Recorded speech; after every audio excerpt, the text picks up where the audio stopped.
Hi, this is Omar, owner of Mena Photography, and we are a destination wedding photography studio based out of West Texas, southern New Mexico. I shoot everywhere from New Orleans, Austin, El Paso, Albuquerque, Santa Fe, one of my favorite places.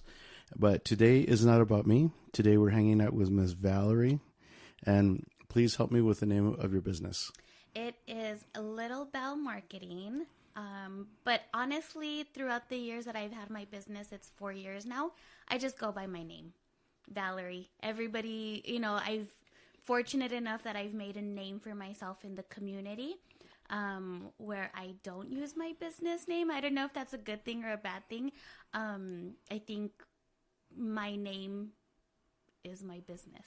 Yeah. And so my LLC is Little Belle Marketing, but everyone, I hope that when you think of marketing or business advice, you just think of Valerie. Of course. And how can people get in touch with you?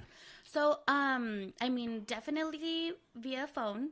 My phone number is 915-317-9173. And most people contact me through Facebook Messenger. Oh, okay. So you're on the computer or on your phone and you just get those instant messages.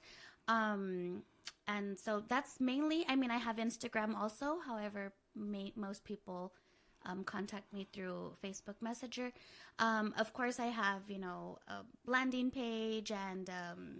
Like you have the proper website and all yeah, that I like to be like your friend. I want to Sure. be your friend that you call when you need business advice or marketing advice, and I'm easy to contact and easy to get to.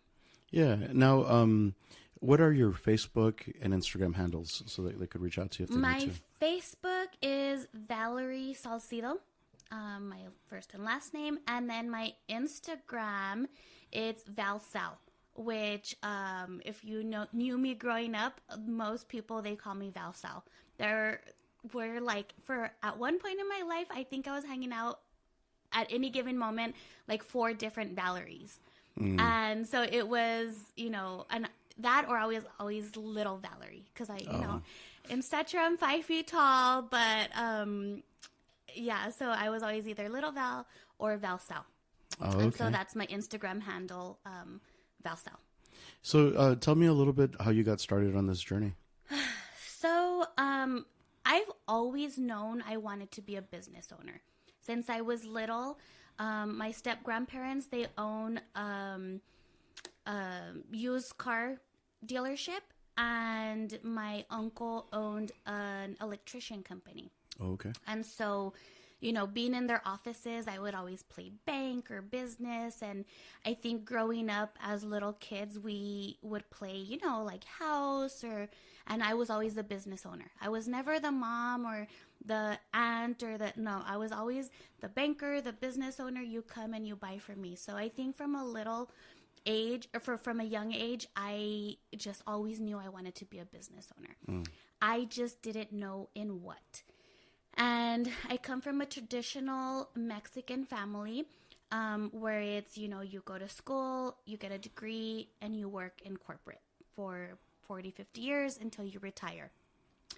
I don't think the entrepreneurship was really, and still to this day, common in my family. And so I didn't know where to start.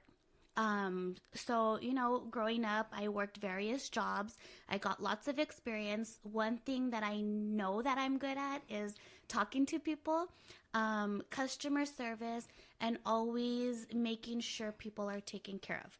Sometimes that's a flaw because, I put others before myself, but that has definitely helped me in business. So 2019, I said this next year, I'm going to start my business. I don't have kids.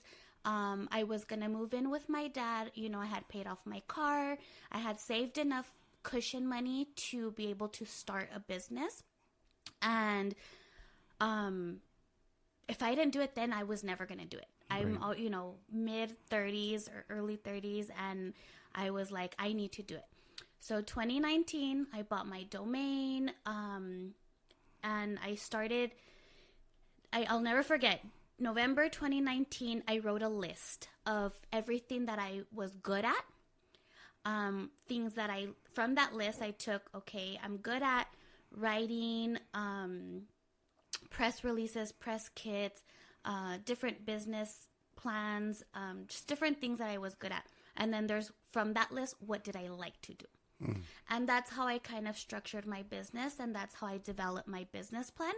Now, if that's the way you should do it or not, I can't tell you, but that's the way that I did it. So that was November.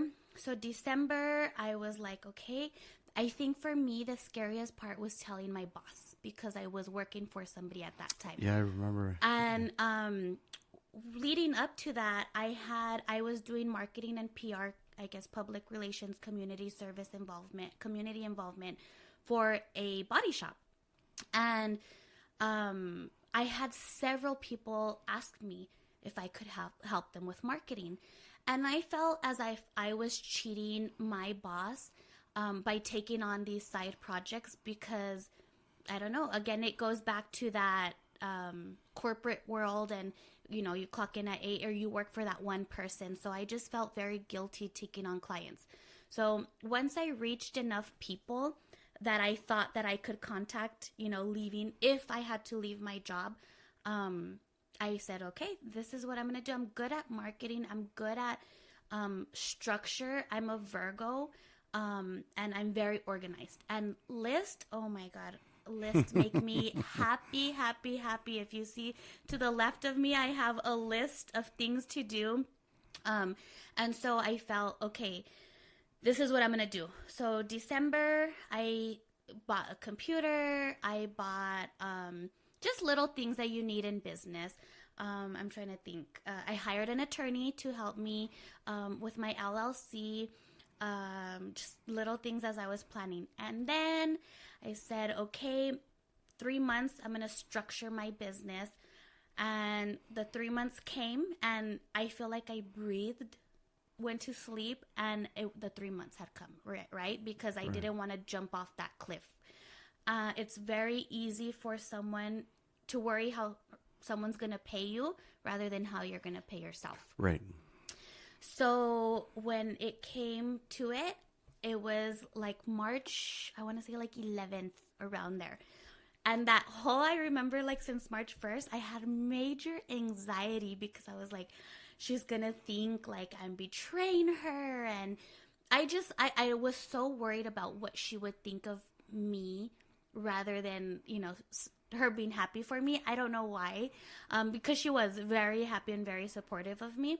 And so when I told her, I think I cried, but it was more the nerve of like, this is it. I told her, and this is it. And what I told her was, I want to start my business. How do you feel if I work for you, take clients on, and once I feel I can, you know, support myself, then you can possibly one of my clients if you would still like to work together. Well, this was on a Saturday. Monday, COVID. Yeah. And everything like flashed before my eyes. And I was like, oh my God, what am I going to do? I already told her. Like, I already said that I was starting a business, because I could tell anybody. You know, I told my mom, I'm going to start a business, and everyone's like, yeah, whatever. But I already pretty much was like, I had told her, you know, I'll work with you until about August. That was my goal. You know, I feel like goals are important and we have to have them. Well, COVID hit, everything was shut down. Right. I mean, and you know, from one day to the next, it was like the world longest 6 stopped. months. Yeah. And so, you know, it was a blessing for me, and I sympathize with anybody who went through hardships during COVID, but that was my peak, because where I was going to do marketing, not so much social media management, just marketing in general. I have a different outlook on it, and we'll get into that in a bit. But everybody was having to close their store.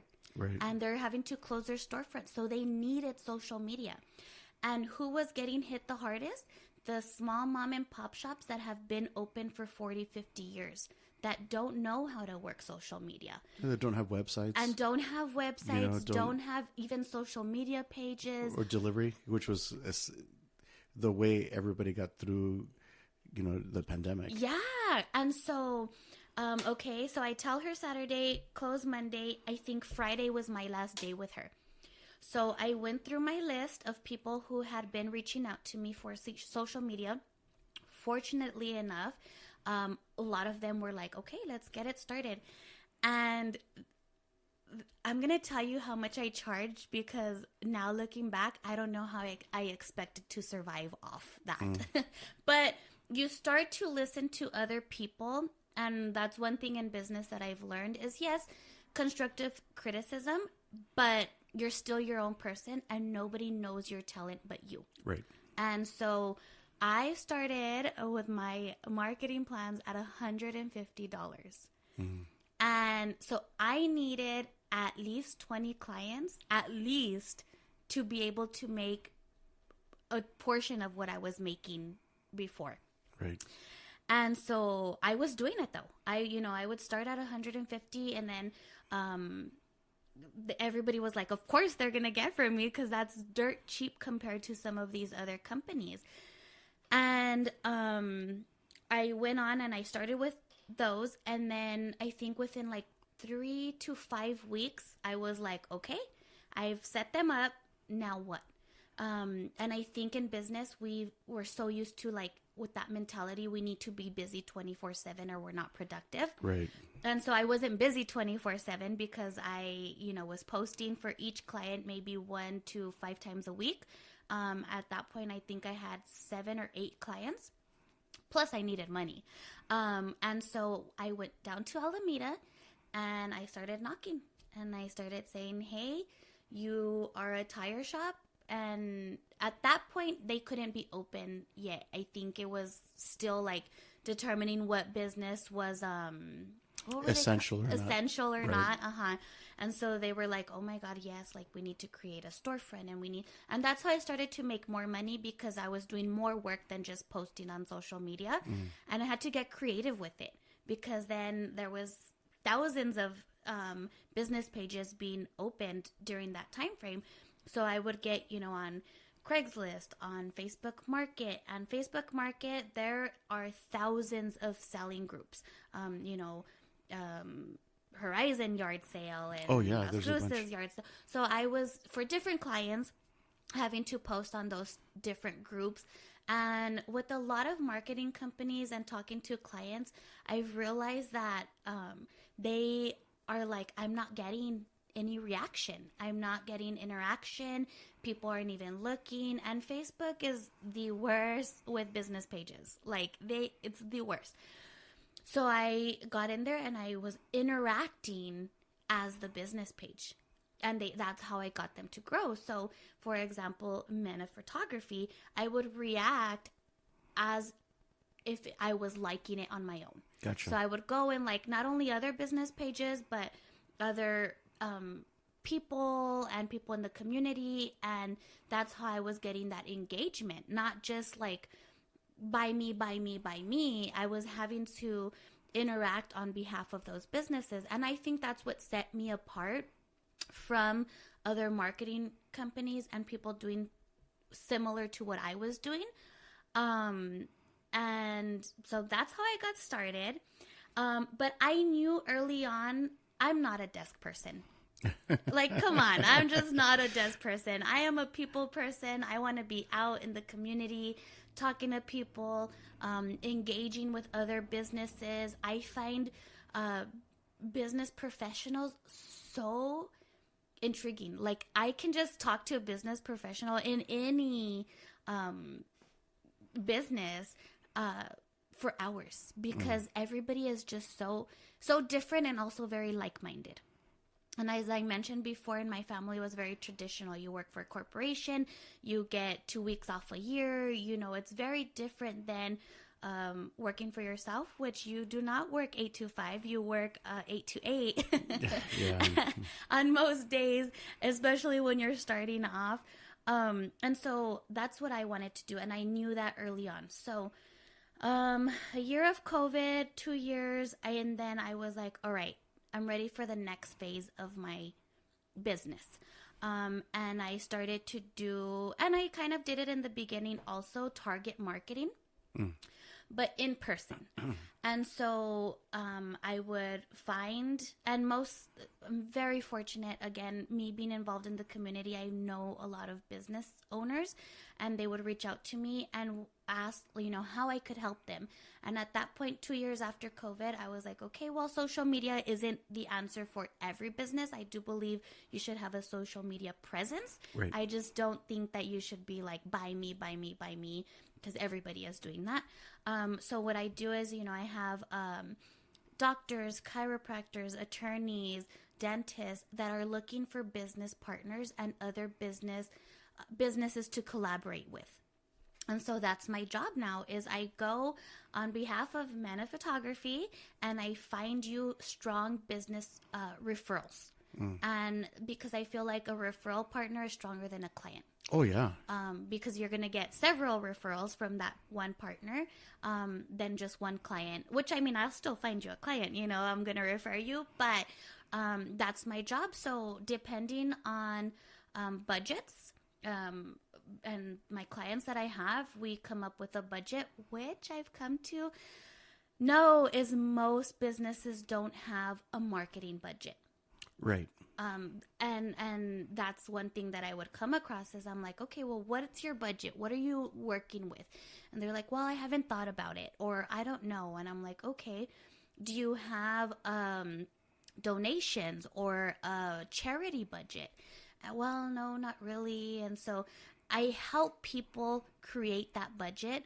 And it's a little hard because, businesses, they don't want to tell me how much they make. I don't want to tell people how much I make. And so I'm like, okay, well, what do you want to get in return and how much do you want to get involved? Some people don't want to get involved. They just want a monetary donation. And it's just every business is different. So I don't have a cookie cutter plan A, B, and C. Every client has their own tailored marketing business plan from me. And I'll, someone reaches out to me, I come up with I do a deep dive on their business and then on their competition and come up with something. And I usually, quote them pretty high and they're like, yeah, no, that's not going to happen. I sit down with them. We come up with realistic goals. And that's kind of how we come up with a plan. And I don't do contracts. That word scares me because I don't want to be stuck with a tough client for 12 months because I can easily tell you what you need to do. I can easily send you the referrals. But if you have horrible customer service skills, if you're a horrible person, I'm committed to you for 12 months. Yeah, or if they don't respond, that's a real big problem with businesses. Yes, it's crazy. It's almost like they don't want the business. Yeah. And it saves them too, because what if we're just not a good fit? Right. And they're not stuck with me for 12. I'm not here saying, well, you signed a 12-month contract. I don't know what to tell you. We do a month to month. And I do, I guess, what I like to call a safety contract. I put in there because you are trusting me with your passwords for social media. Gotcha. And I'm ultimately representing your company when I'm going to other businesses on your behalf. So I do come up, there's a sheet that says, I'm going to talk about you in good faith. I'm not going to post, politics on your social media pages, or I'm not going to post crazy things that you would be like, oh my God, what are they doing? So I do have that to save, both of us. I sign it, they sign it, and from there we move forward. And so I don't believe in the contracts. I don't believe in the ABC cookie cutter. I do believe that every business is unique because every business, although me and you may be doing the same thing, your personality is very different than mine. And whereas to some people may love me, others may find me annoying. And no one would find you annoying. I find myself annoying. So I just don't want to have someone feel committed like that, like not a gym membership. Like if they're stuck, right? Yeah, exactly. And so that's what I'm doing right now with my business. I still do the social media management, like I said, but I don't focus on that. And then I like to be honest and realistic. And a lot of people ask me, like, what's my return of investment? It's kind of hard to tell sometimes because, as I mentioned, I can refer the business to you, but if you're not answering your phone, if you're not, if they're requesting a quote and you're not getting back to them in a timely manner, I mean, yeah, and that's a tough thing because I think, like many people, like especially myself, I didn't set out to start to be a business owner or to be a photographer. This business came in by accident. You know, I wanted to be a filmmaker. I wanted to make movies, and I had all this gear. And then someone's like, "Hey, can you do my wedding?" And I'm like, "Yeah, it'll be my gift." And after a while, you're like, "Oh man, I can make a little bit of money." Before you know it, now 20 years later, you know, here I am, you know, a photographer. And I think it's hard because you can go to business school, and I think one of the best things to do is to find a mentor. And sometimes we don't, number one, we can't find it. We can't afford one. Or we're just not ready yet. And you see that, like we talked a little bit before the show, Kitchen Nightmares, you know, they literally have the ultimate chef coming in to say, hey, this is what you're going to charge. This is the menu you're going to do, whatever. And they flop. You know, they close down. I did want to unpack some stuff that you said, because I think you really touched on some amazing stuff. The first one was engagement online. A lot of folks, when they have their fan pages, they get comments and they don't know because they don't check on it. So that right there, and I don't know if whoever's listening understands that Facebook, when you make a post on your business, not everybody that is your friends sees it. Facebook only announces it to a little part of your audience. And if they interact, they'll open it to more and then more and more. So if you post, you know, hey, today only, we have this, and then you know, and if you have like 400 fans on your Facebook page, maybe 20 will see it. And if they don't interact, dead. yeah. So the interaction that you said that people should have, if you're a business that's listening, you interact, reply to comments. If you are working on TikTok, TikTok advises to reply with a video. So if somebody makes a comment, you could actually record a quick video and reply with it on TikTok. And with your hashtags, it creates an engagement that'll allow TikTok to say, hey, something hip is happening over here. Correct. Here you go. Yeah. You know, especially if they've determined that you could be a potential customer, you know. And then the other one was timing. I'm guilty of it sometimes still, but I'm older. I've been in business for a long time. I like to clock out at 8, and then 8 to whenever I fall asleep is my time. Right. You know, because I would take on too much work, and at the beginning not really well paid work. So it brings in well, forget. I won't even talk about that client that attracts, but it puts you in a position where all you're doing is working. You're not making a lot of money, and you don't see your kids. You don't see your family. You're stuck in front of a computer, and you're hating life because you're like, I didn't sign up for this. Oh, absolutely. And I'm totally guilty of that. The first 2 years of business, I was so eager to, my goal when I first started was to get as many clients as I could. That fail number one, right? Oh, yeah. And because I wanted 100 clients, I wanted everybody to know what I was doing. I was a yes man. I was saying yes to everybody. $75, okay, let's do it. $50, you know, and I started to resent what I was doing because I was working. I'm not kidding. I'm a morning person. So I'm up by 4:30, 5 the latest. Or before I started my business, from 5 to about 7:30, that was my time. I like to journal, gym, get my stuff ready for the day. I was working. I was rolling over and working, and then working until crazy hours, midnight. Oh, yeah. 1, 2 in the morning. I would sleep in naps. And then on top of that, my goal of being a business owner one of my goals was to be involved in the community. So the volunteer work. So now I'm working for free. Right. And again, being the yes man that I was volunteering for 8 hours a day and still having to come meet deadlines. So the first 2 years, I burnt myself out. Absolutely burnt myself out. And I had to sit back and say, this isn't working for me. Like, there was days where I was like, I'm going to go get an 8 to 5 job. Like, I am working for pennies. You know, I wasn't struggling per se, but I wasn't making the money that I should have been making for all the work that I was doing. At least not to keep you, like, you want to make enough to keep you encouraged. Right. So you're working, I you're was not making working any to money, survive. and then you're just like, this sucks. Yeah, and so I was working to survive, and that's when I sat back and was like, this isn't working. On top of that, I had certain people, and still to this day have certain people telling me, when are you going to get a job? Mm-hmm. When are you, because, you know, you get sick leave, and for those that don't know, I have an autoimmune disease, and so that's a little scary in being a business owner, because there's times where I just physically cannot work. And so, you know, I have people telling me, like, when are you going to go get a regular job? When, you know, so that if something happens, you have that support.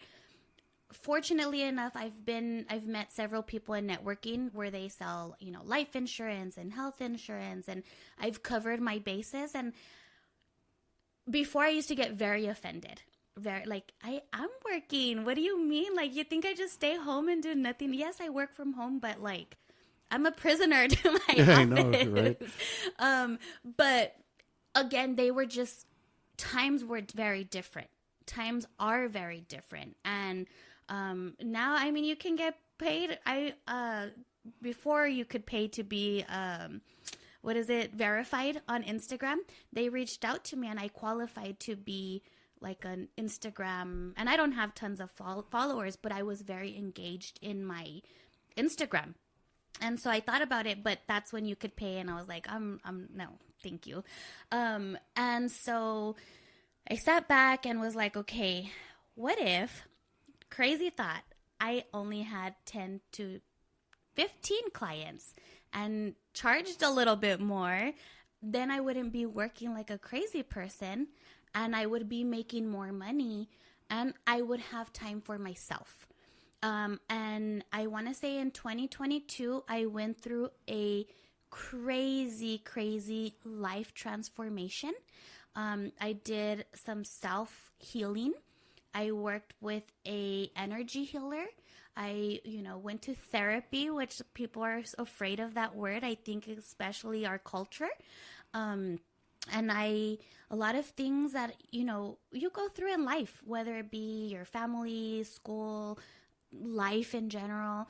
I feel everybody needs therapy. We all need to heal from things that we go through, that we, bury deep down inside.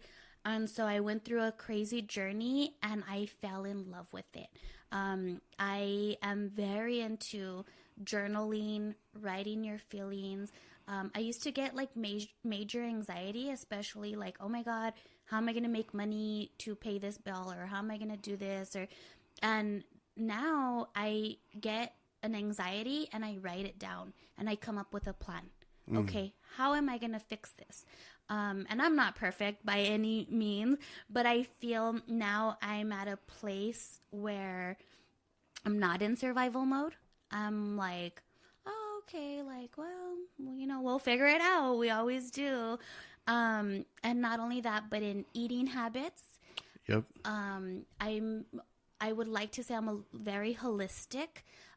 You go to Sprouts and you see these things and they're like $10 for a green juice, or I like the wellness shots and they're like $4.99 or $5.99, maybe even $6.99 now. And I learned how to make it. And so a lot of things, and they're healthier because you're using organic, natural products, whereas to buying it from the store where you don't really know what was put in, because how can you buy something, make it at home, and it expires in 3 days? Right. And then you buy something from the store and it lasts 2-3 weeks. And it just doesn't make sense to me. So I've definitely grown in the holistic world. I'm growing. I found this incredible doctor, and she's a wellness doctor. So whereas to, prescribing pills for every pain, ache, and suffering that you have in your body, it's more like, okay, well, you have, with my lupus, I need to eat more anti-inflammatory foods. Well, what does that consist of? And so now I love to cook. I love to explore with different foods. And now that I don't have to have 100 clients to survive, now I have the time to do what makes me happy. And I mean, that makes me happy. And sometimes, like, I was listening to, I don't know if you or anybody, most people have read the book Rich Dad Poor Dad. Oh, sure. So I'm listening to the audiobook, and I'm just like, there's two different perspectives. And I feel now, even in these times, we're not there anymore. Like, that's more, I don't know how to say it, but I don't want to work for money. I need money to survive, obviously, but I'm not working to make thousands and millions of dollars. I want the freedom. I love my freedom. I love, working. Some days I work 2 hours and some days I work 15 hours. Right. Whereas before I was working every single day, 15 to 20 hours. And it's just prioritizing your priorities. Volunteering, although it has a near and dear place to my heart, I limited to at least 4 hours a week, not the crazy 8 hours a day. And I found nonprofits that have of great value to me, whereas to just saying yes to any nonprofit that wanted my time. And so just looking at things very different. And who knows? I mean, in 2 years, I might change again, because I think that's what we do in business and in life. We evolve. And like you said, like, this was an accident. I was supposed to be a film director, make films, and now you're a photographer, a very talented photographer. Oh, thank you. Checks in the mail. Yes. So it just pivoting. And I think COVID has taught us to pivot. Oh man, so I had to shut down for 6 months, and then when they reopened, they only opened at certain capacities, at diminished capacity. So we're doing weddings at like 20%, and the craziest thing, I don't just shoot or I don't just photograph in El Paso. I'm photographing like in Austin and Santa Fe. And Austin, you would have thought the pandemic never happened. No masks, no anything. So, and I didn't get sick until a year ago. Wow. I was around COVID all the time. Like I even was like, hey, I'm Super Dodger. Yeah. That was a term. And oh no, the COVID knocked me on my butt solid for a week. It's crazy you say that, because I too was around a lot of people during COVID, because I was having these meetings. We were wearing the mask, but I didn't get COVID till December 2020. So COVID had been around for a whole year before I got COVID. And yeah, it knocked me down. And I think it affected me for about 3 to 4 months, because I had that shortness of breath. Oh, so you had that long COVID. Yeah, symptoms. and I was like, I couldn't walk from here to my room without being like, but I mean, I don't know if we just weren't afraid of it. So, it just. Well, we didn't know because we were getting so many. I remember, for those that have listened to the other shows, I did the first episode with Celia, and I remember she was crying one day because they shut down all the traveling, and she said she had somebody in Greece, stuck in Greece, Yes, and she was I on heard the that. phone. And then, a few days later, it was my turn, and I had about $48,000 worth of balances that canceled. And there was only one wedding that she's like, the wedding's next year, and we're staying to the course. Like just don't sell that date. Let's just figure it out. And I had to be flexible. I had to work at diminished capacities. I had to. And the odd thing is, the weird result from that is micro weddings started becoming a thing. Mm-hmm. So now, even to this day, it's not uncommon for me to get, a query where 50, 60 people at the wedding, Mm-hmm. where the natural average per wedding is 125 people. That's across the U.S., but El Paso is like 400 people, and then they bring somebody that wasn't invited, and then they take a big slice of cake on the way home. Like, we're a different culture. Hey, we take the centerpieces Yeah, home. we take the centerpieces. Yeah, and for those, sometimes I see that do not take the centerpiece. Yeah. We all have that. Yeah. I did want to commend you on a couple of things. One of them is talking about your time and learning how to say no, because that's tough. I was the same way. And there was one time where someone asked me for help, but there was something going on for my daughter at that time, and I wound up not being able to go because I was helping these other guys because I desperately needed their help. And in the end, they wound up not even helping me. And I lost that opportunity with my daughter. Yeah. I to this, even just thinking about it stings. And I think it's important for us to learn how to say no. Yeah. And I think several times that happened to me where you don't do something, whether it be in family or for yourself, to help someone else. And in the end, it bites you in the butt. Always. It always does. And then what happens is you build resentment and anger because, like you said, you can never get that time back with your daughter, right. That moment. And I think that's one thing I've learned is time is so valuable. If you want to know if somebody cares about you, it's by the time that they give you. Right. And I think, just time is money and time is valuable. And it's funny, I have a friend and he thinks like me, and we would always say, like, people go to Sam's and they wait 20-30 minutes in line for cheaper gas, and I'm like, Circle K is a little bit more expensive, but you're in and out, right? Then you're going just to save $4, and so he was like, dang, you're right, you have a point. Or you drive across town just to save $4, but that's the gallons that you could have saved. And so it's just looking at things a little differently. And this last year, 2023, kicked my butt. It emotionally, physically. In 2022, when I thought I had life figured out and I knew everything, I was on top of the world, nobody could stop me. Life, the universe came and said, sit down. Yeah, it always does. And always.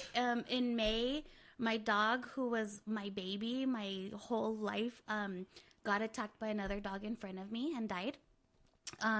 In June, I got in a really bad accident and totaled my car. In July,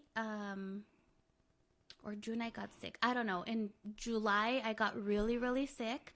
In August, my grandma got really, really sick. So I could not catch a break last year. And that's when I was like, I'm taking a break from my charity work, because that, to me, wasn't making me money.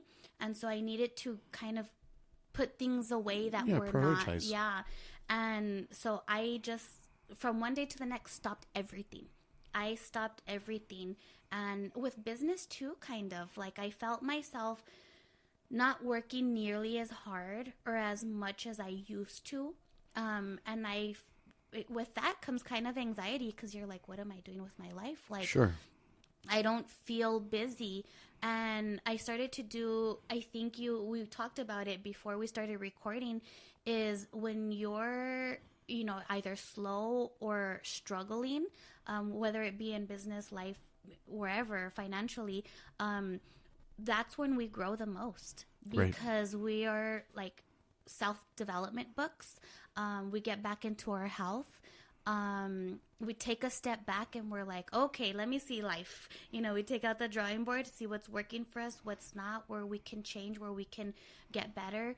And that's what I had to do. And I think consistency is one of the things that I've learned, because in 2022 I was on top of the world, and so 2023 I felt invincible. I felt nobody could stop me because I figured life out. That's when life said, sit down. And I had to go back to the drawing board, and I had to say, like, you know what? I'm not happy.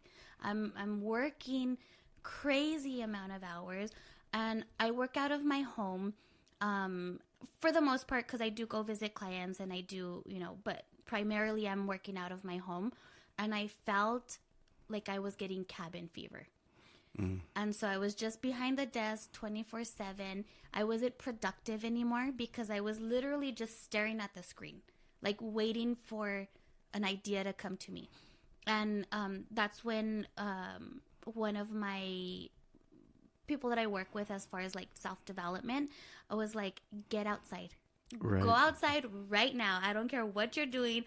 Go take a walk. And I did. And I put headphones in, but I didn't put music. Or anything. Like, I usually listen to an audiobook or a podcast or watch a show or whatever. And I just went and walked. And that's when I like meditated, started like manifesting, picturing the life that I wanted again, because we get so clouded by the immediate, what's going on right now, what we need to do right now to survive, survival mode, as we said earlier. Yeah. That I just had to reevaluate and like, okay, what made me so good in 2022 that I could bring back now? And then again, life changes. I mean, sure. The community, society, we talked, politics has a big thing to do with it.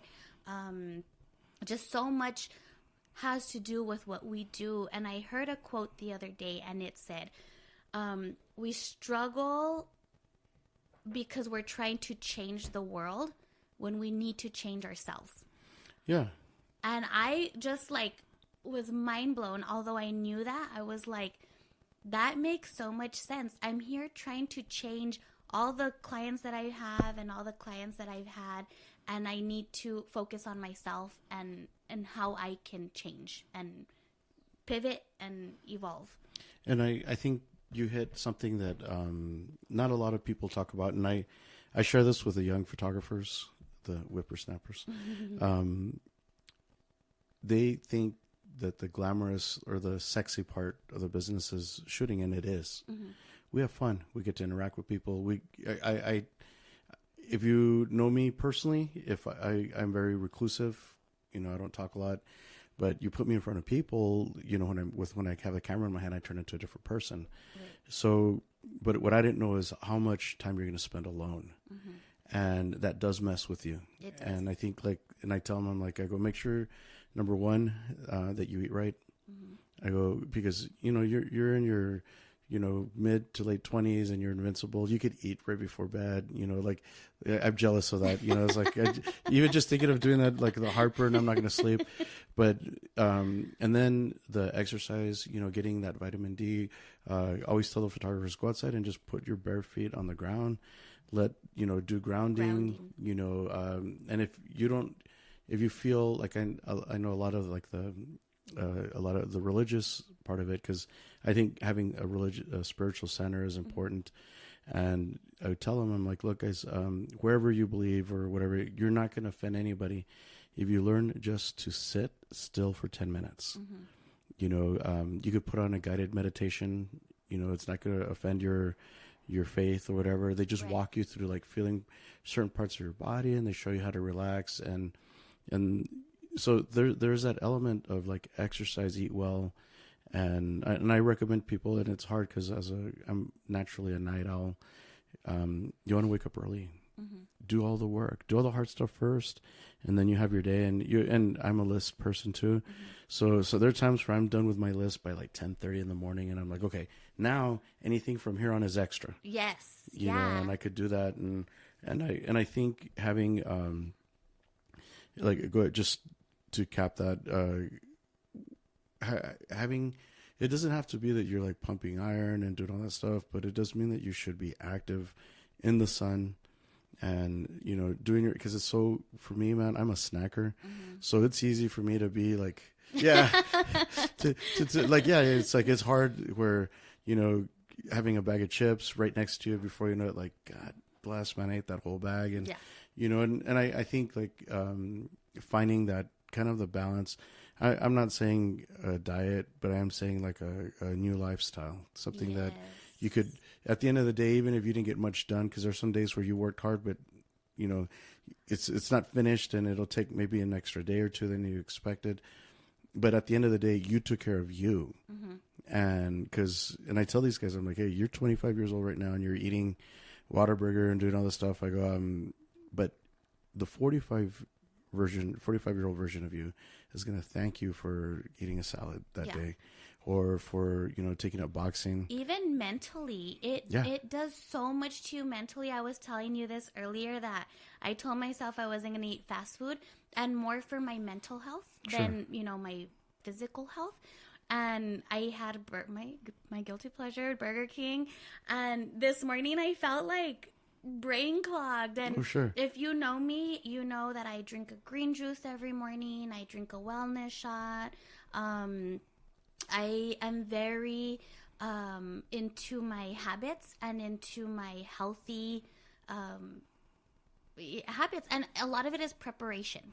So where I have to the left of me is bags of chips. In my fridge I have some cucumber cut up, because it's not even about being hungry.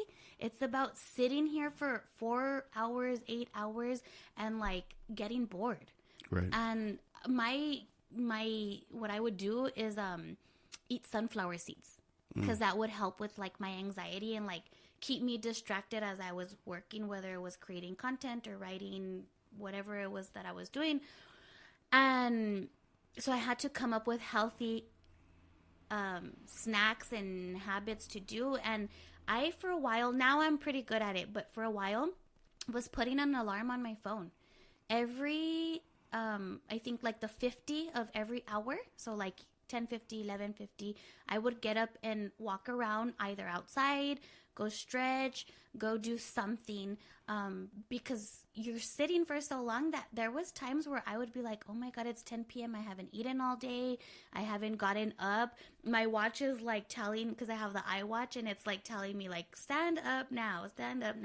And you just silence it. And I felt I was more effective and efficient when I took those breaks.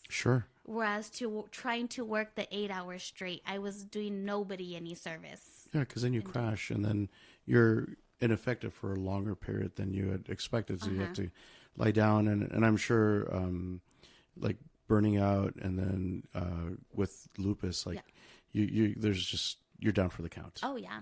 And I have a friend, and he just recently started a business, and one of the things that I tell him is, don't be so hard on yourself.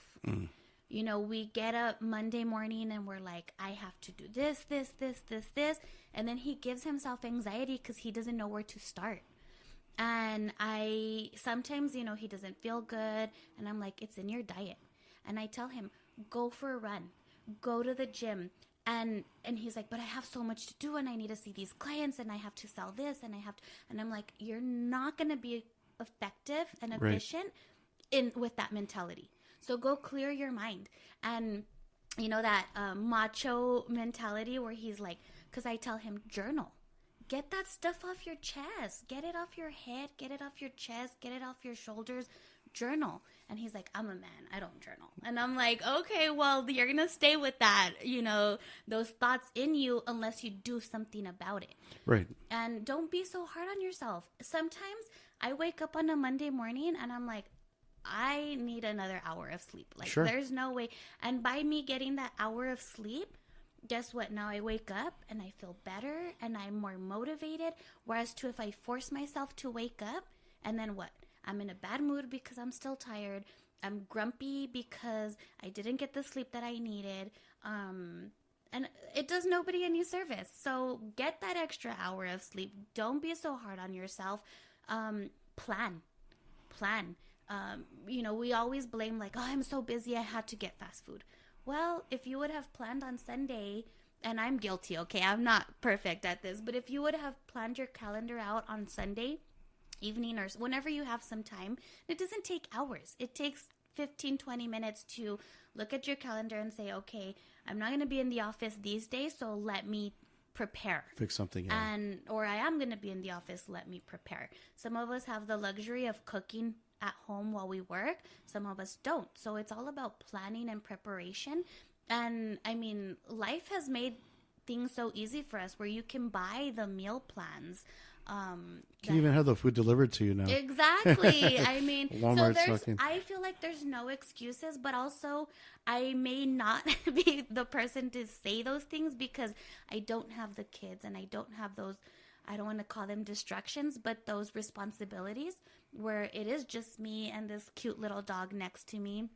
And you know, it's... He's a good boy. He hasn't made any noise. He's such a good boy. He's the calmest. Oh, we just summoned him. Yeah, that's why I couldn't have this at my house because I have 210-pound pit bulls that they'd be jumping all over you, and they're so horribly behaved. They're not horribly behaved. I'm a bad dad. They're just hyper. I let them do whatever they want. They just... Yeah, but I think you hit something really important too, because it's like you want to work to live, not live to work. Yes. You know, because again, in my industry, locally or regionally, I should say, every 3 years, new crop of photographers because they burn out. Mm-hmm. They mess up. They don't get mentored. They don't. They just kind of. It never fails. I've seen it at least 6 times.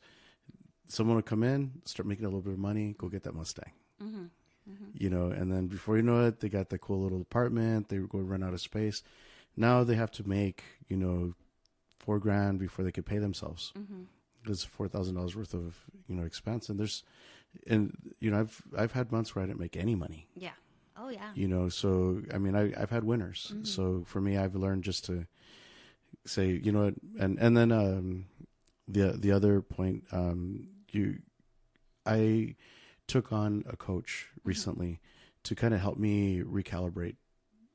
And I think that's so important because I don't know if it's our heritage or what it is that we feel we know it all.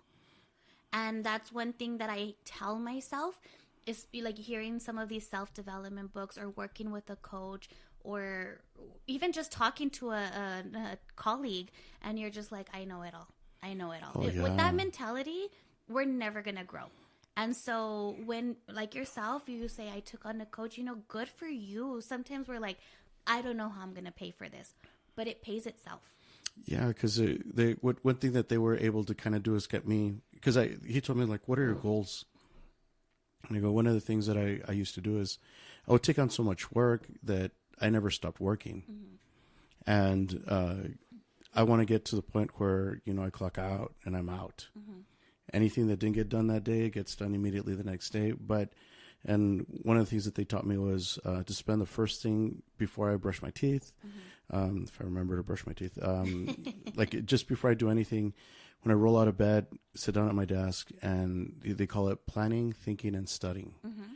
So you plan your day, and then you study a little bit. So I know like some of the things that they recommended was like Napoleon Hill, who's the Awakened Giant Within guy, Tony Robbins. Mm-hmm. You know, just like positive stuff because that could set the tone for your day.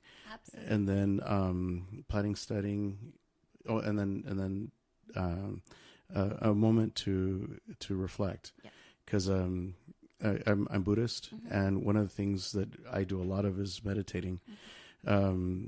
I mean, there are times where I've meditated up to 2 hours, mm-hmm. and then I wake up from that meditation and I'm like, okay, I know how to fix this problem. Mm-hmm. Yeah. You know, and for some folks, I would say, again, start with the guided meditations. Yes. They're on YouTube. They're free. And they're 5 minutes. And there's apps now, too. Oh, yeah. Calm.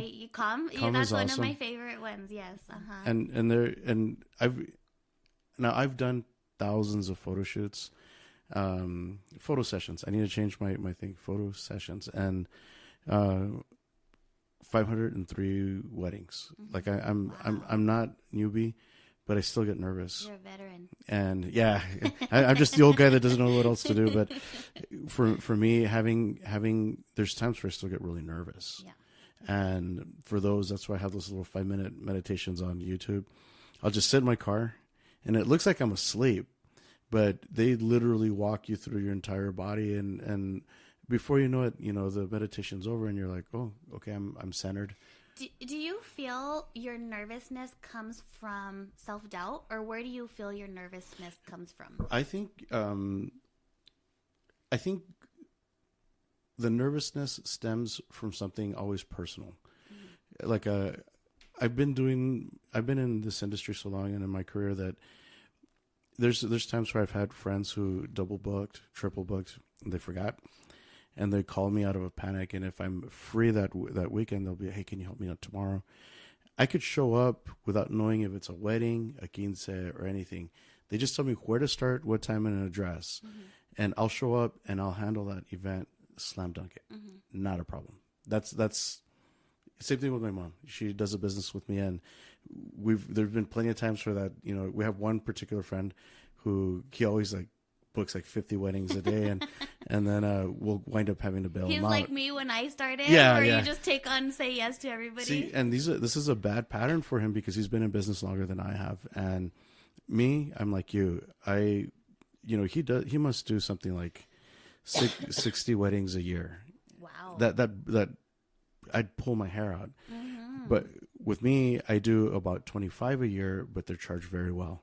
So I could focus on them and, give them all my attention. And, it's for me, it's the boutique is a better way to go. But to answer your question specifically, what a lot of my nervousness comes from, whatever I'm going through personally. There's been times where, I was going through like the biggest heartbreak of my life, and there I am having to be happy for other people, and and just even like I had to do a wedding the day after my son passed. Oh my God, I can't even imagine. And so it's like I remember going in because I was working, I was taking care of this elderly couple, and I would stay there the night, and I was like, I did work there, and then I got my camera and everything ready to go to work the next day, and it's like the son gave the speech, the son gave away the mom, and I'm sitting there and I'm like just dying inside, but I also know that, and photography is kind of weird this way, whatever it is that I bring with me comes out in the photos, so that there's clients where like technically the photos were fine, but I portrayed whatever mood I was in through those photos, so that they're like, I don't know, something just doesn't feel like we got everything or whatever, and so I learned early on, like that 5-minute guided meditation is gonna even you out, so that you leave your personal bullshit at the door. Yeah, you go in, you kick ass. Yeah, that's one thing I know I can do without any problem. Right. But like learning. Social media changes all the time, and now they want me in front, like me showing my face on TikTok, and I struggle with that. Yeah. Because I got all gung ho. I did it one day, and then I didn't do it again because someone was like, "Bro, you're looking rough, man. You're really," and I'm like, "We take that so personal." I did. I stopped. Yeah. So me now, I'm like, I took it more of like, okay, there's not a problem here. It's an opportunity to solve it. So I sat down with the barber and I told him, hey, if I pay you one flat fee a month, will you just keep me, I come in just to do touch-ups or whatever. And he's like, yeah, dude. So I do. I go tomorrow. I start tomorrow, where I pay him one time. And I'm somebody who doesn't, like, I'm not crazy about like wearing expensive clothes or have a very modest car. And like, for me, that's just, you can take me out of the value, you can't take the value out of me, right? Like I kind of keep it, low. And when it comes to like the social media stuff, I'm having to learn that. And because I don't believe, and this is something that I've learned too, if anybody's listening, you can't just post on social media and expect business. Right. You have to post on social media with a strategy and then advertise. Yes. You could have the best content, post. But then all of a sudden the client's like, well, how come nobody's liking it? Like, well, you also have to advertise it. You can't just sit there and create, something on Instagram and then not advertise and then feel like, right. Hey, well, what happened? There's only one person liked it and it was my mom, and, yeah.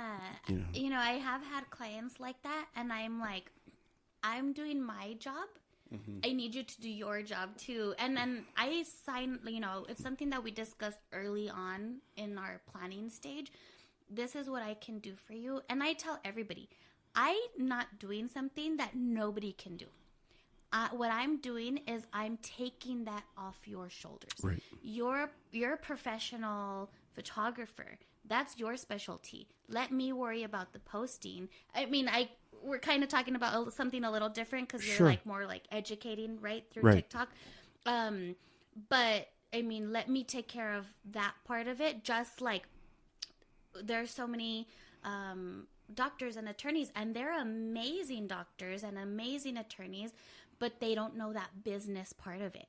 And unfortunately, that's why they fail, because they don't have that business side or their staff, And so it goes with the posting. Like we're telling a story, and we're not just posting like a buy me, buy me, buy me. That's not what I like to post. And that goes back to why I use my name and not my business name, because I've built my brand. My brand is based off who I am. Right. And I like to say I'm a good person. I'm not the best, I'm not perfect. And I try to be as positive as possible. And it goes back to like the meditating and the positive. Like in the morning, I listen to, as I'm like drinking my wellness shot and my green juice and everything else I drink in the morning, my vitamins, I listen to 15 minutes of affirmations. Oh, nice. And, that gets me started. However, you're positive and you're like, heck yeah, we're going to conquer. And then somebody calls you and they're just negative. And you're just like, oh, no, no, no, no, no. Whether it be a client, whether it be a family member, a friend. And you're just like, no, no, no. This is not... I started my morning really good. Yeah. And so it goes back to that timing that we said. And you said, I like to be done by 8 p.m. I don't like to start till 10 a.m. So I am awake, alive, and kicking, but I do not start my work. I do post, for clients early in the morning, but I do not talk to clients. Even if sorry, Dad, if you're listening to this, wants to call me before 10, I'm like, no, because they're not going to ruin my mood. It's your you time. It is my me time. And I do a lot of business networking, and sometimes a lot of clients, they can only see me after hours. So I can't just cut off at 8 p.m. Sometimes it's a little longer. That's why I've learned, okay, well, I start at 10 a.m. Right. And to me, that's worked for me. And it's just learning and pivoting and growing and seeing what works for you. And I tell my clients all the time, I can tell you what you should and shouldn't do, but ultimately it's your business. And if it doesn't work for you, I mean, you figure out your own schedule, but let's work together so that we can help your clients the right way. Because there's been several times where I send them the lead, or, I respond on behalf of the client, and they're like, well, I just called and you hung up on me. And I'm like, oh my gosh, like I'm giving you the business, or I'm giving you, the structure or the lead or the layout, or again, every business is so different. And it's just, So let me ask you, again, we're dealing with a lot of businesses that are learning themselves. And even the most seasoned, educated businessmen, you have to change. Look at the music industry. Who buys CDs anymore? Oh, But so I wanted to ask you, with this ever-changing kind of climate in business, who is your ideal client? My ideal client would be whether it be a startup business, because that excites me. I love when people have an idea and they start, and a lot of times we don't know where to start. Right. So that's where I can help them and guide them, and it's exciting because I see them from the ground up. And then another business, an ideal client would be small to medium, where they're looking to grow. I don't think that I am at the capacity, nor do I want to be, for large business or corporation. Although I know that I can handle it, that's where it would be like a one client kind of deal. Gotcha. And I have such a passion for small businesses because it takes courage. Oh, sure. It takes courage to start a business, and I'm excited for every business, whether they're doing similar to what I'm doing or something completely different. Like, heck yeah, you did it. Do you know how many people want to start a business? Like, I get like emotional. My eyes are getting watery because I just get so excited for businesses, for people that are taking that leap of faith and following their dreams. Now, what the tricky part is our heritage, our where we are and where we come from is that know-it-all. And so I'm a woman in my mid to late 30s. And some of these men are like, yeah, siéntese chiquita. Like, let me do it. And I'm like, I don't know it all, but I can tell you either as a client or as someone who has been in business. And I haven't been in business for ton of years, but you know what? I worked for the Hispanic Chamber. And I learned so much. There's so many businesses that I was like, dang, that's a genius idea. And 6 months later, they're closing. Right. Because one, either they hired the wrong personnel. Two, they thought that they could open a business and didn't have to work at it, that they just hire employees. Yeah. And people don't understand, like, when you first open a business, unless you have millions to start with, you're the janitor, you're the bookkeeper, you're the talent, you're the everything. And we try to do it all. And, you know, when we get to a position where we can outsource some of our responsibilities, you know, like at home, whatever it is that I don't like to do, like if I don't want to clean my house, I say outsource it. Because time is money. And so when I would see these businesses, like I get sidetracked a lot, but when I would see these businesses and I would like, why did they fail? Like they had such a good business idea. Why did they fail? And a lot of it is they got lazy. Right. They didn't want to put in the work. They thought that they could go in and not have to work 80 hours a week or 60, which I mean, you should and you shouldn't, right? But I feel like when you're starting, like you need to hustle. When it's necessary. Right. But also knowing when to take a break. Right. And when to say no. But yeah, I just see some of these businesses, and that would be my ideal client, is someone that, or even like ourselves, where they don't know when it's time to grow. Right. And they're just stuck. And sometimes we're like, all right, well, now what? Like, what can I do now? And it's like, no, like, let's grow your business. Like, what do you have? I don't know if you're familiar with the brand Gymshark. No. Okay, so it's kind of like a Nike brand, I guess you could say. And they started with apparel. And now they're like at gym equipment and gyms and influencers. And they're like a multi-million-dollar company now. And it started from a couple selling gym clothes out of their garage. And they had big goals, and they had, you know, a bigger dream. Sure. So they, you know, you come up with, okay, a 3-year goal, a 5-year, a 10-year, a 20-year possibly. And sometimes thinking of that far ahead gives us anxiety because we're just like, I barely know what I'm going to do tomorrow. But they grew in like 3 years to this tremendous company.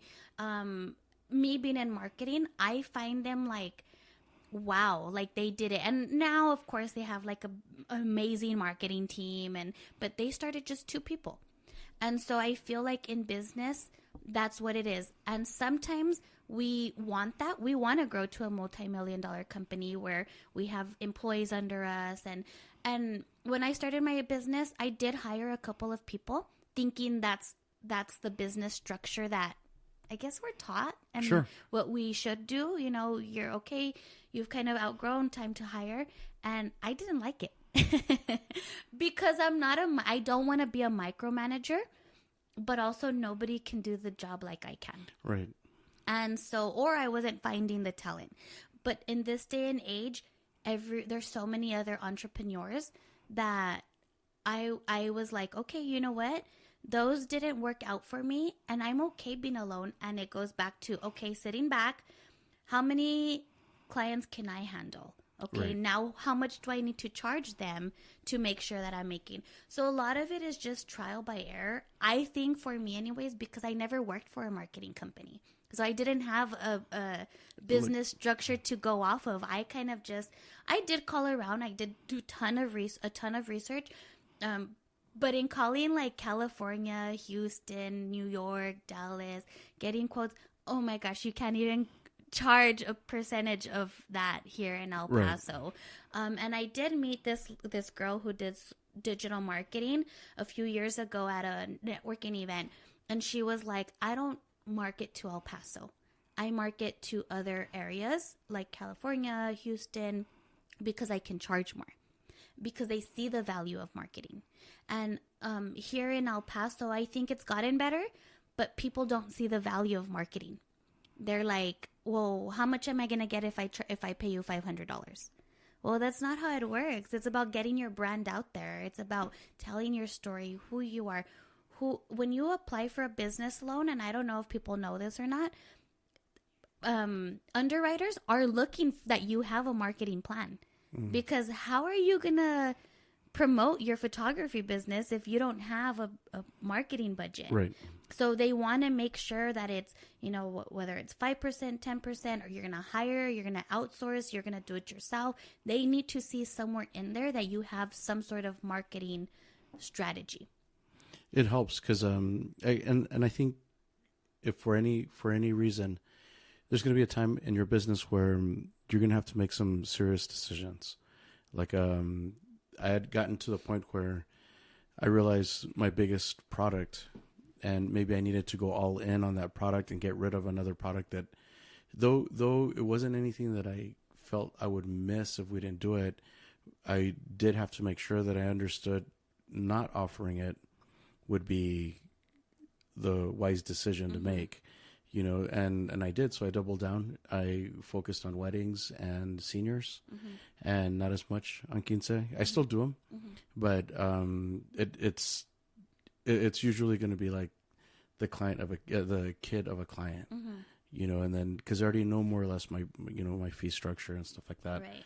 But it is a good thing to have like a mission statement that you could go back to, because there's times where I had a client who canceled on me and she wanted all her money back, and then she came back to me and said, well, there's another date and I want to combine this with another quinceañera, so it's a double quinceañera, so now I'm doing double the work, whatever, and I go back, like I didn't know how to say no. Yeah. And when I went back and I saw like my mission statement, and I'm like, this doesn't fall into my values as a business. And I'm not even talking about like personal values, because the personal values in the business, I don't think there needs to be a big wall in between. Right. But when it comes to turning around and saying, you know what, I said that I'm not going to do quinceañeras anymore, and that's going to be what I do, or at least that particular year. Right. Because weddings were flying in and quinces were they were kind of messing me up. So that was the year I decided, this year we're just not going to do as many quinces. I'm going to allow like 4 that I really like, and the rest I'm going to just refer them out. And then go back and focus on what really does earn me money. And I think having that, and then even more so specifically, having the mission statement that you go back to and say, all right, originally this is what I wanted, and this is how I'm sticking to it. Or you can even go back and say, you know what, the business has changed a little bit, so now I'm going to offer, like I don't do photo booths. I work with somebody who does, and now that my business, I guess like perspective changed a little bit. Now I'm like, okay, now I'm getting into the photo booth business, but I'm not going to do it. I'm going to work towards the vendor that we could get residual. Right. And so it turned into a little bit of a, and that came to me during meditation. I just sat there and I'm like, all right, what could I do to bring in a product that makes this much money without me ever, just using my business to get into the door. And I'm like, photo booths, boom, done. Let's start looking. 3 weeks from now, I'm going to be in Vegas looking at photo booths, and then that'll be its own entity. Right. But I didn't do it right away. Mm-hmm. I have friends who do the photo booth, the photography, the cinematography. They do everything together. And again, they always burn out. They always quit. Mm-hmm. And me, 20 years in the business, and now I'm barely doing it. Yeah. And I'm like, okay, because I think I know how I can always have money. You're right. That I work with somebody where there's a need. I provide the service. They charge. I get paid. Everybody it works out for everyone, It's a win-win. Uh-huh. So we've talked about your beginnings. We've talked about like your current, your ideal client. Mm-hmm. What are things that you see happening in the future for your agency? So we didn't talk about this in the beginning, but I actually have 2 businesses. I have Little Belle Marketing, and then I also have Errand Boy. I have Errand Boy 915, and we run errands for businesses. So it's like Uber, but for businesses. And I think the more that I've talked to people about it, and during COVID, it was such a hit because everything was getting delivered. I was a certified courier, so I was taking contracts and keys and for realtors, and I got a contract with Hospitals of Providence and the far west side. And so I'm looking to grow that business a little. I'm looking, they say you need to have a few streams of income. And so I'm looking to start, like you said, like other entities that go within my business, but their own entity. Gotcha. So my goal, and I have my list right here, is to open at least 4 more small businesses this year.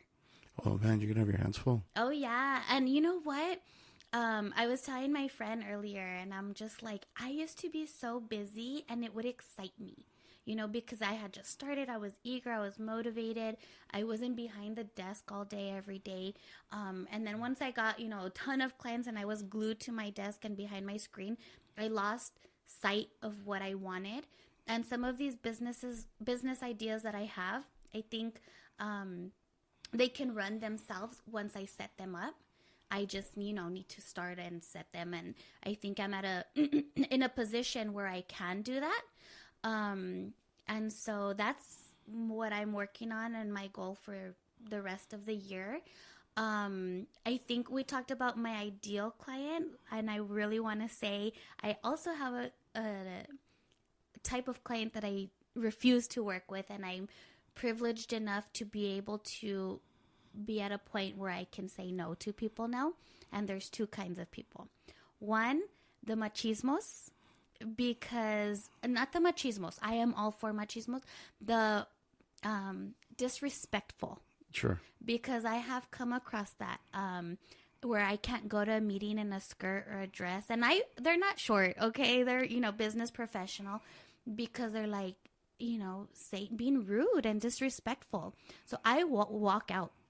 I will walk out and block them and never talk to them again. And unfortunately, some have been referrals of clients that I already have. And they're like, hey, like they said this. And I said, absolutely. They disrespected me, and I don't need to put up with that. Yeah, you shouldn't have to. And so that's one type of client. And another type of client is the one that doesn't like constructive criticism. Oh. Because although I'm not telling you how to run your business or what to do, but me running your social media, I see the reviews coming in, and I'm like, well, maybe you should have some consistency on what time you open, because it's so crazy. Some of these small businesses, they say, they open from 10 to 6, and you can go at 2 p.m. and they're closed. They're closed, yeah. Or you can go at 10:30 and they're closed. Or you can go at 4 and they're closed. And so I, have to tell them, like, you have a storefront. You need to have that consistency. Or as I mentioned earlier, like, if I send you a lead, I understand you're busy sometimes with clients, but return that call. Always. And right away. Yes. Right away. And, we have to send ourselves reminders sometimes, or like on your phone now, if you miss a call, it'll remind you. Yeah. There's just ways to come about it. And so that's another type of client where I'm just like, I can't help you if you don't help yourself. So it's crazy because it doesn't have to do with marketing, really. It has to do with the way their business is structured. But I'm like, I'm sorry, I cannot work with you any longer because blah blah blah, and they're a lot of times they're like really offended, like, what, you don't want to work with me? And I'm like, I don't know how your business is running. Like, I truly, no wonder you're struggling, or no wonder this. Actually, there's three. Another business is where they want immediate results. Oh, yeah. Because a lot of times they are reaching out to me when they're at their last dollar. Right. And so they come to me with their last $500 or $1,000, whatever it may be, and they want me to work miracles. And that's not what I do. I can help you, and I can help you create a marketing plan and a strong, what is it called? Oh my gosh, what is it called? Like where we create, oh my goodness, I totally went blank, but where we essentially have, okay, for these 3 months, this is what we're going to do. For the next 6 months, this is what we're going to do. Oh, like the projections? Yes. Mm-hmm. And sometimes they come and they're like, this is all I have. Help me. And I'm like, I'm sorry. Like, I am so sorry. I wish you would have come to me a year ago because we, could have hopefully salvaged this. So that, and then a lot of times too, I get people that say like, I can do this. Why am I going to hire you? Why am I going to pay you? And I say, you know what? Keep this. This is the plan. This is what I'm going to do. And I break it down. On Monday, we're posting this. On Tuesday, etc. Right? We're posting on these platforms. This is the content. Here you go. Do it. And what I do in 2 to 3 months, come up and say, how did it work for you? I didn't have the time. Well, duh. Yeah, that's what I've been telling you. That's what I'm trying to get at, is anybody can do what I do, but not really, because you don't have the time. You're busy running a body shop or running a practice or whatever it is that you're doing. And then they see the value in what I do. So sometimes I like for them to tell me like, oh, I can do this. Well, here you go. Here's everything. And they're like, you're going to give it to me for free? Yes, here you go. I don't think in my 4 years of being in business has one client not taken me up after that. Wow. And it's even better because you know what? My rates increased from the last 6 months that we last saw each other. And now they're like, okay, well, I see the value in paying you because I couldn't do it. Right. So it works. That's what's worked for me. And I think that's tough because as a business owner, number one, you're the one who stood up all night working on a project. Me, many sleepless nights. Mm-hmm.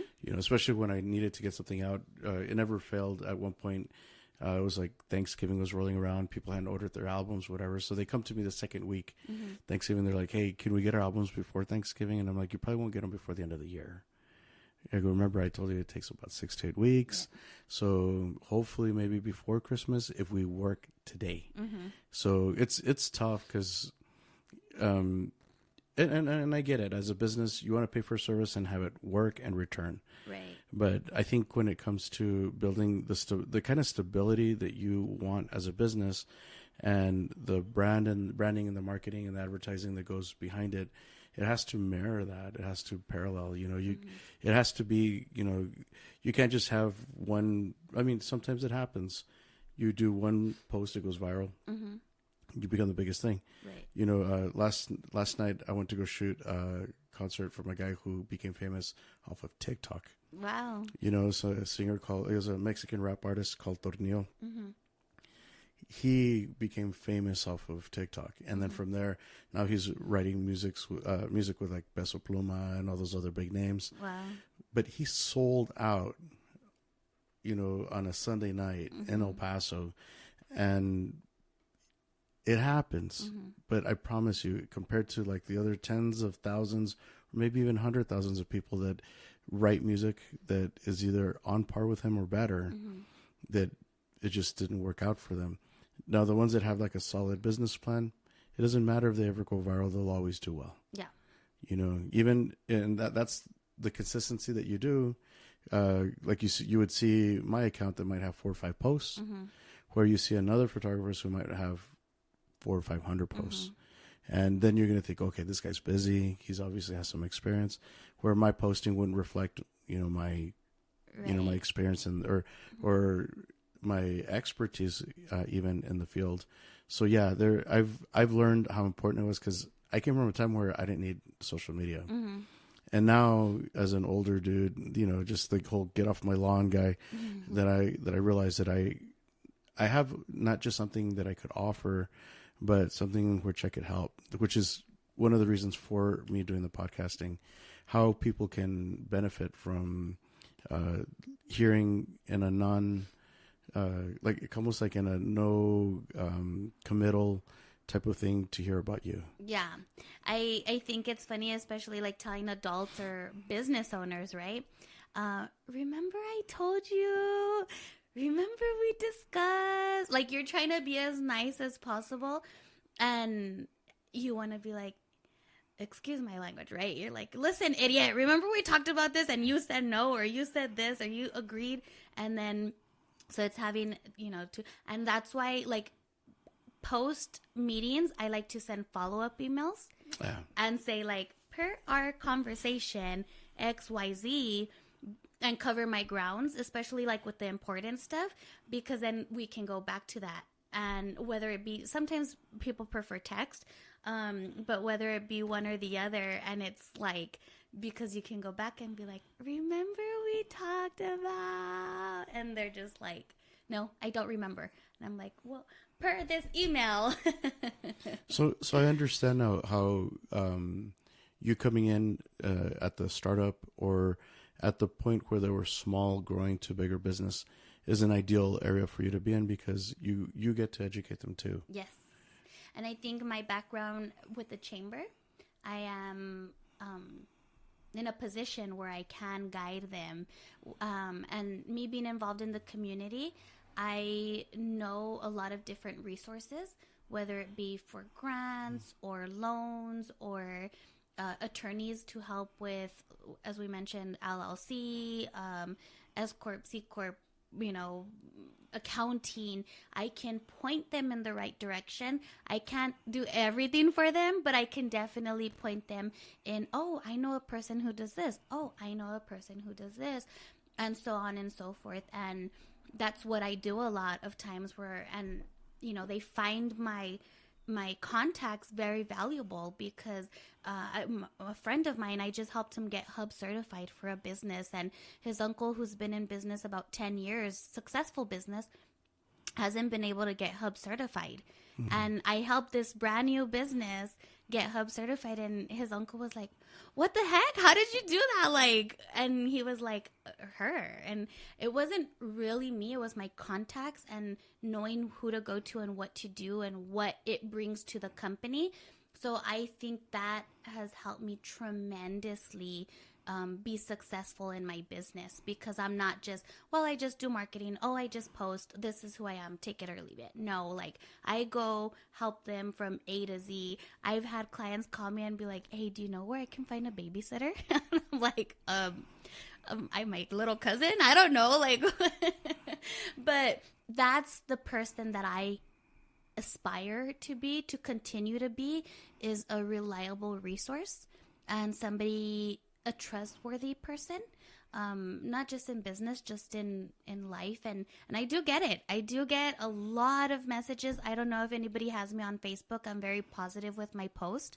And sometimes either I'm just not feeling it as far as like the positivity, or I'm going through my own stuff, or I'm just too busy to post, or whatever it is. And they message me and they're like, are you okay? Like, you haven't posted anything. Are you? I need your post. Or they, message me and they're like, hey, can I borrow your ear? And I'm like, sure.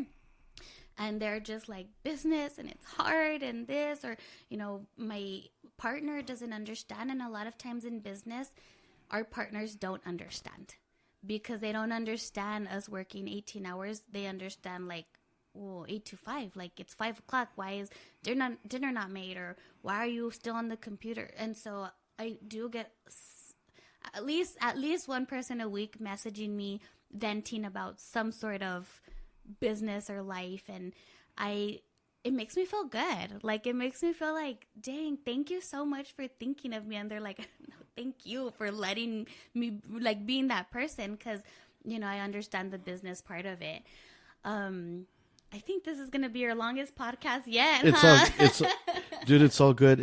But the thing is, this podcast is full of a lot of things that I felt you touched on that some folks either have not been prepared for.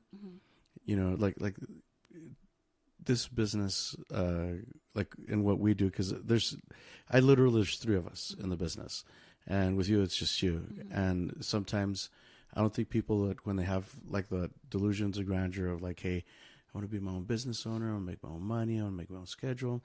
And I mean, when I started the business, I thought this is perfect because I could be around for my kids more. Mm-hmm. That was the biggest lie. I told myself, you could ask any of my kids, like I would, in order to see them, sometimes I would have to bring them to the office, mm-hmm. buy them pizza, whatever. I'd put on a movie for them while I'm working in the back, mm-hmm. And I missed a lot of stuff that I do regret. Yeah. And I mean, it just goes with that starting a business and like learning. And I have 2 godchildren whom I love tremendously, and they're my little best friends, and they come here. If you look around my office, I have arts and crafts and I have the drawings from my god babies. And so I like to involve them in my business. I like to educate them, especially my goddaughter, being a strong, independent woman. And that girl is strong and independent and stubborn. She's all of the great things.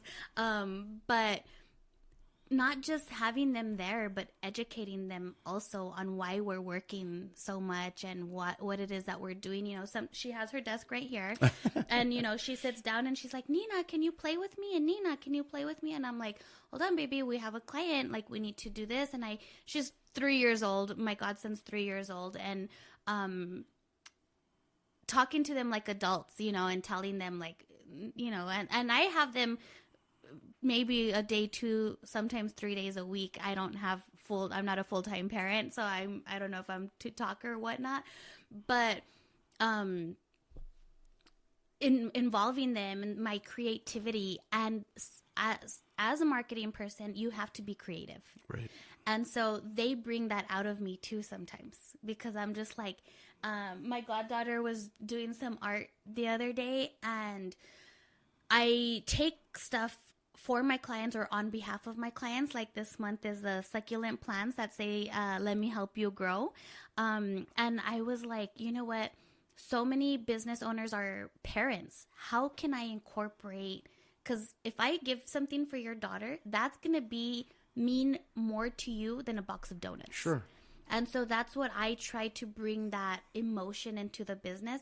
And so I learned so much from them. Like, we think that we teach them. Like, no, they teach us. They are, they teach us so much. And I mean, I applaud business owners who have kids and families, because I don't have my own kids or, a spouse. And I'm like drowning sometimes. Like, I don't know how you guys do it. Like, kudos. Hats off. And if you're struggling, I mean, you got this. I think I shared something the other day, and it was like, the bills will get paid. The clients will be taken care of. We just gotta, some of us, whether it's praying, some of us, whether it's talking to the universe, it's believing, I guess, in a higher power, because we all have our own beliefs. Sure. And so, some of my clients that I talk to, and they're like, well, God. And absolutely, we each have our own. I'm more of a spiritual. I do believe in a God, and I am spiritual. And it's just finding what works for you. Yeah. And I do think it's important to have a spiritual center. Yeah. Because there's times where you get so discouraged. And I think that's the part a lot of clients don't see. I'd gotten to a point where I was going to have to sue a client. Wow.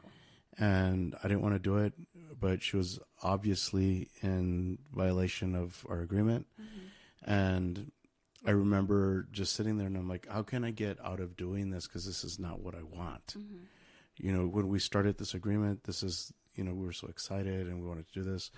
And, it took just that, like really seeking God to sit there and say, hey, how would you handle this? And what is a way that we all come out winning? Yeah. And then when you just sit down and, it's like, all right, what happened? If I could just be bold enough to say, hey, what happened? And then they talk to you and you're like, oh, I go, what if we just forgive that part of the contract and then we couldn't continue with this? I go, because then this is something you need, where you put aside any fear, which is the biggest, that is the biggest killer of business, period, is fear. Yeah. Because you don't know and you're afraid what other people are going to think. I remember at one point, I was doing all these, it was a really good year.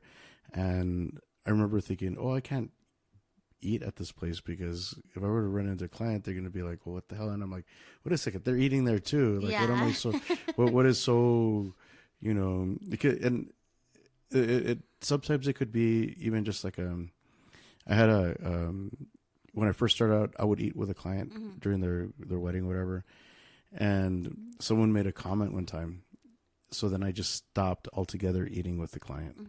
I just tell them from this time to this time, we take a break, we leave the premises. Don't plan anything during that time. And if we're stuck with time for this, I'm going to send my guys to go out and eat. I will cover this. You have, video during this time, but only photography during this time, and they're like, oh, okay, that we just work it out. But I want to be able to kind of find a balance, because there's where you could be reflective, where you can take the criticism. You have to. Sometimes you're doing something so bad without even realizing it. And there was a DJ, and it was a husband and wife team, and the wife liked to sing. So she would somehow fit her singing into every wedding that they would do. And she's a nice singer. I'm not saying, anything about it, but sometimes there was the party was banging. They'd already gotten married. We're just having a great time. Everybody's dancing. And then she stopped the dancing to make the couple dance together. And she sang The Rose. And it was like a mood killer. Like it just, like read the room. Yeah. And it was horrible. And she asked me, is there any way you could give me some footage of that? I'm like, I can. I go, why do you do that though? What do you mean? And I'm like, yeah. I go, I'm going to be honest. I go, some of the best DJs I know never talk on that microphone. They'll introduce it. No stupid comments, no silly jokes. They're just pro.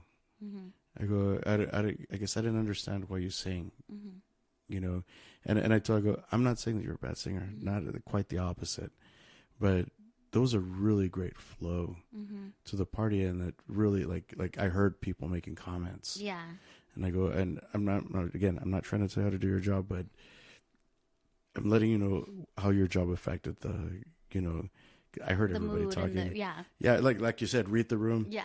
And excuse me. And it was a little tough because I didn't want them to not get work if this was something that they could adjust. That way they could say, hey, I also sing.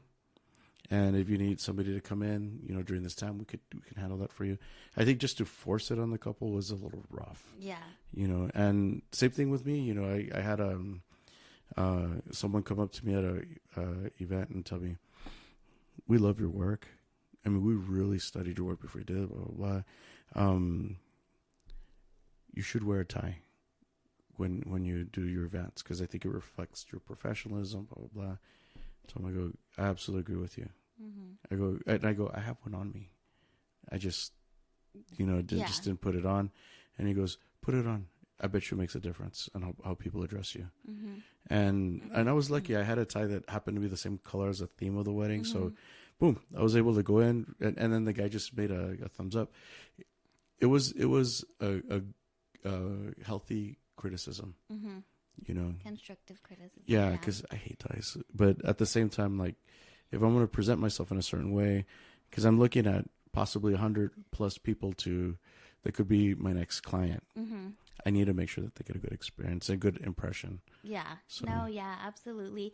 Even, working here at home, I have to before I would just roll out of bed and come to the office, and now I make sure that I put makeup on, I do my hair, and I'm ready to go. And my sister always makes fun of me because she's like, I forget you get ready to just be home. Because she's like, where are you going? And she's like, I forget you get ready. And I'm like, I mean, I wear casual clothes, I wear comfortable clothes, but I can definitely tell a difference in when I do my hair and makeup to when I don't. Like the quality of work. Like I'm more motivated. I don't know what it is.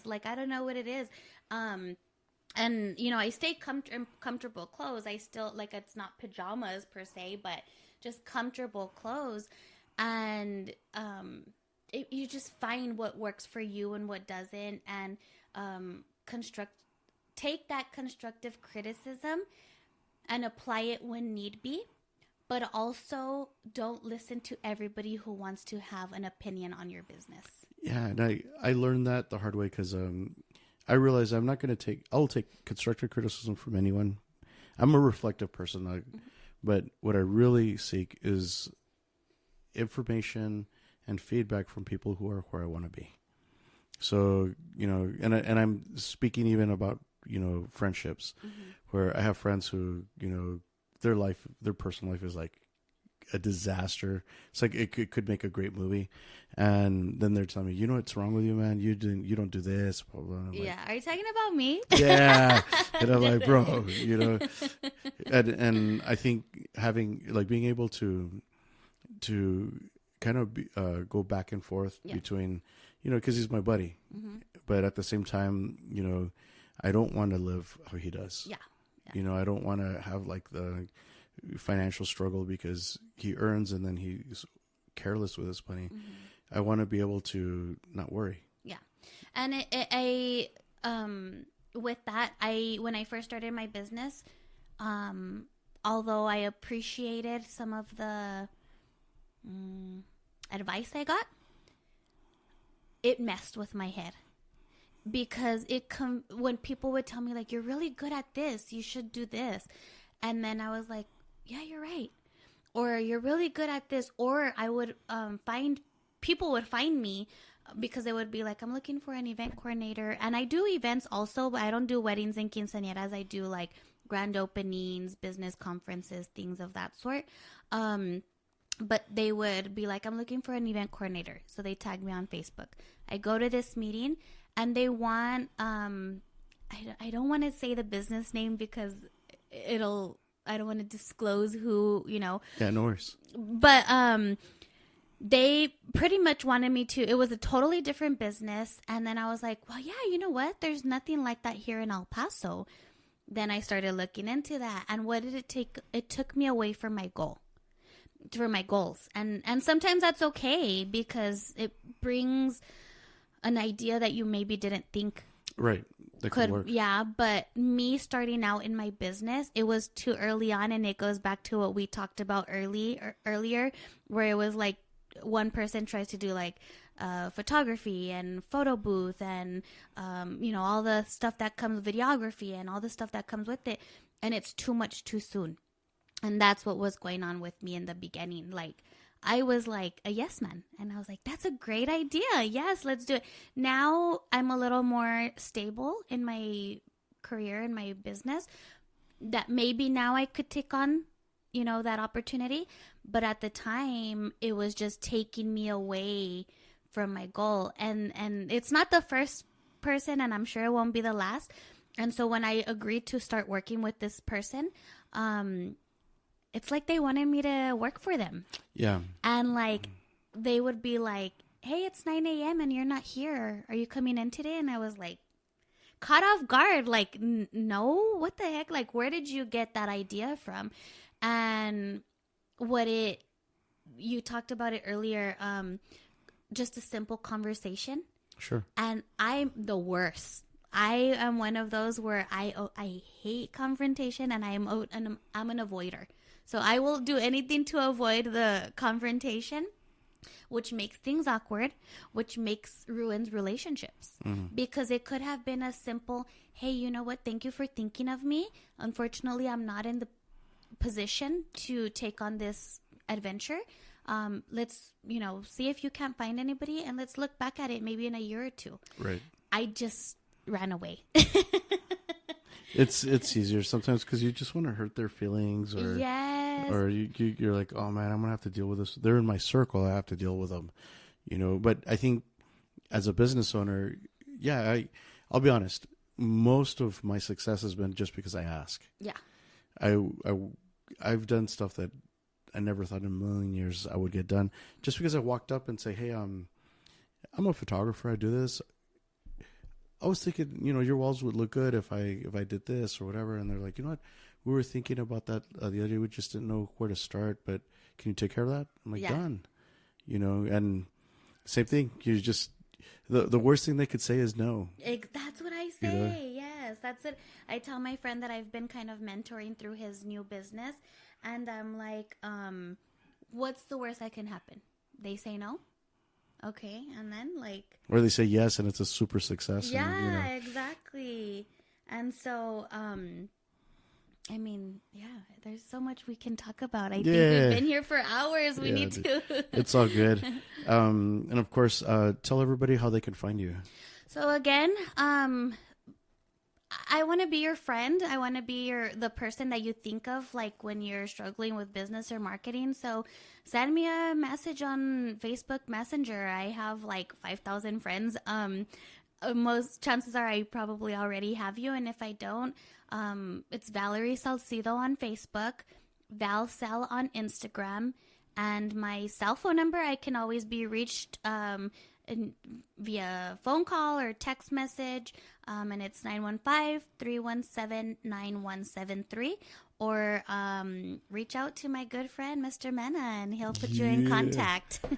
And of course, me, the owner of Mena Photography, the whole idea behind this podcast was to get you in touch with people in this region that show excellence in what they do. And for me, in this, because I'm also hiring Valerie to help me out with a big project that's going to probably be about 12 months. Mm-hmm. And then even looking forward to more other things, because finally launching our boudoir line and doing all kinds of stuff. So, yeah, I mean, I wouldn't put you in touch with somebody that I wouldn't use myself. And ultimately, I want you guys to, as you're, my audiences are people that are planning their event. Maybe you own a business and you could use Val's expertise, or if if you just wanted to make a new gal pal who knows everybody in El Paso, she's it. And when it comes to the business, of course, she's a great resource. And of course, you could always reach me and hear my pertinent information. It's elpasoweddingphotographer.net. I know it's kind of long, but elpasoweddingphotographer.net. You could call or text me, 915-694-5799. The number again was 915-694-5799. Call or text me before 8 p.m. Mountain Time because I'm old and I go to bed early. And of course, my socials, Instagram is a wedding photog. And on Facebook, it's just my middle name and last name. It's Omar Mena. I'd be more than happy to answer any questions you guys have. And if I don't know the answer, maybe we could have you on the podcast as a guest so that we could tackle those things. Because if we could find a way to make things easier for you, like if maybe you have a good business app that we could, maybe use and utilize in order to make the business flow better, by all means. I know AI has become like a big thing now, and eventually I will get to a point where I would review some apps for you guys to make life easier. I know I don't really like using my cell phone for photos or for video. I think the quality could be kind of crappy, even with the new iPhones. They don't compare to what I could do, but ultimately, I want to be able to see if that's your only recourse for doing your social media, whatever, that we could find you the right things in order to help you grow. And of course, both Val and I do commercial work. So if you guys need us for anything like that, by all means, I was trained, since I was doing that coaching, not to call them headshots, like the word shot implying something negative, but I'm being redirected to call them head and shoulder images.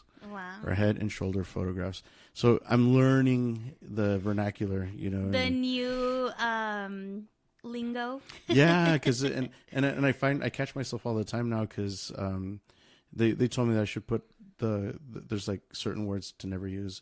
Shoot is one of them, and I'm so used to saying, oh, I got a photo shoot right now or whatever, where it's now a photo session, and The more you know. yeah, and but yeah, I really appreciate your time. Well, thank you so much. This was so much fun. I think maybe we should have been like, okay, this episode we're going to talk about this, and then this episode it's been like almost 3 hours. Yeah, no. But by all means, and you had a lot to share, and I appreciate you kind of letting us take a peek at your marketing agency and finding out a little bit about you. That way, if anybody had any questions, by all means, and I'll have your information in the description in the podcast. So if anybody, and you'll be able to find this podcast anywhere. I mean, you found it, obviously you're listening to it, but it's supposed to be on all major platforms except Apple Podcast. I don't know why I'm having issues with it, but we are on everywhere. Google Podcasts to YouTube to Podbean, Libsyn, everywhere. So that's so exciting. And Spotify. Yes. That way you guys can tune in. It seems like I'm putting out about one a week, though I got maybe like 4 or 5 lined up. So hopefully we'll get this out as soon as possible. Sounds good. Excellent. Did you have anything you wanted to share before we wrap up here? Have a good day, everybody. Oh, look at that. She's so sweet. All right, guys. Thanks. We'll talk to you next time.